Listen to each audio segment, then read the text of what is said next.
Hello again. For this video, we're going to show you how to solve quadratics by completing the square.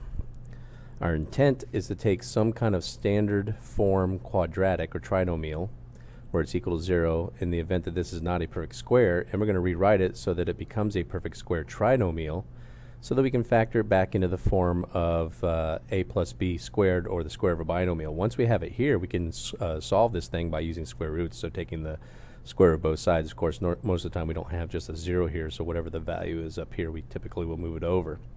Now for these examples, we're going to assume that we have a leading a value of 1. We're talking about the a value that we start with up here. So we're basically going to pretend that doesn't exist.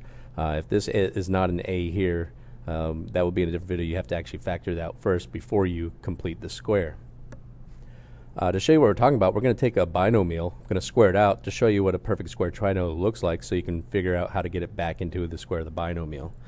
So let's say we start off with x minus 5 squared, and we're going to go ahead and let that equal 0. But we want to square this out.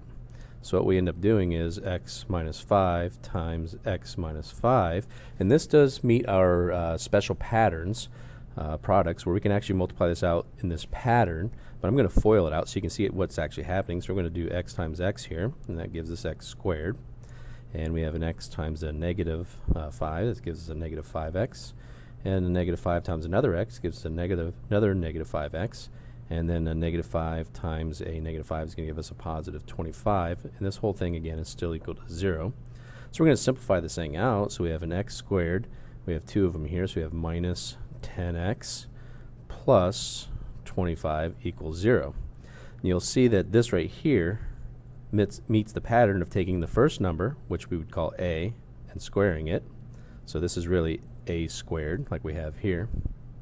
And this middle number comes from taking a, let's call this a, let's call this b, a times b, so x times negative 5 is negative 5, and then timesing by 2, just like we have up here. So we have a negative 2ab, so that's negative 5x times 2 gives me negative 10x. And this last term is really b, the b term, squared. So negative 5 squared is going to give me 25.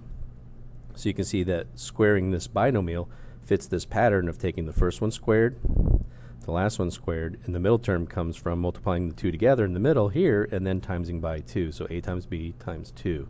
And this minus sign, of course, always follows whatever this sign is here. So once you have it in this form, you can instantly factor it back out into this, which you can then take the square root and solve. Let's take a quick example and figure out how you actually create a perfect square trinomial when one doesn't exist. So let's suppose we have the following problem: x squared plus 50x. I want to add some kind of number to it here so that this trinomial will end up being a perfect square trinomial. And the way we do it is we take half of this middle number. So we take 50, take half of it. That's going to give us 25. And then we're going to take that answer and square it to make this value over here. So 25 squared is going to give us 625. So this will become a perfect square trinomial if we put plus 625 right here in place of c. And that means I can factor this instantly back out into the square root of x is x, and the square root of 625 is 25. The plus is here, so the plus goes in between, and that's how I'd solve that. So this is completing the square by adding something here that makes a perfect square trinomial out of this. And the purpose of it is to be able to factor it back into this binomial squared. Now I can take the square root of both sides to actually solve this. Let's see this with an actual problem. Let's suppose we have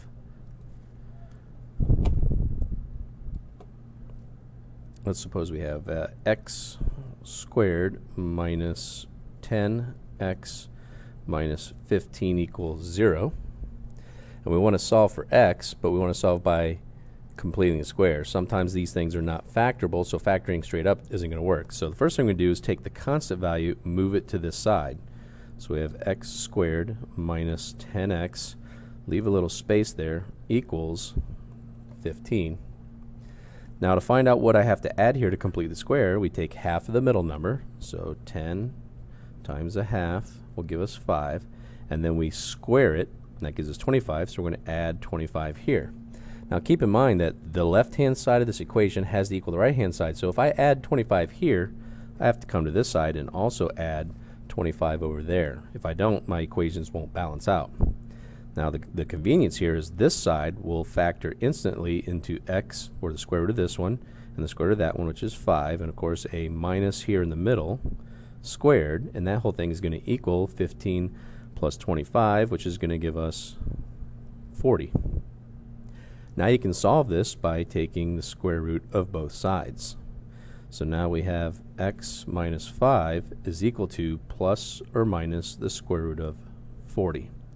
Now I am going to take this here and simplify it a little bit, because the square root of 40 can be reduced to, we call that an 8 times, or actually we call it a 4 times 10. That will still give us 40, but the square root of 4 is going to give us 2. So I'm going to call this plus or minus 2 square root of 10 instead of square root of 40. So this has been taking place of that. Now I still got to get rid of my minus 5. Now remember, when I bring my 5 over here with this irrational component, this is a rational, it should be written up front. So I'm going to write it as x equals 5 plus or minus 2 square roots of 10. And that's how we solve for x using completing the square. We have 5 plus 2 squared root of 10 and 5 minus 2 squared root of 10, and those are our two solutions.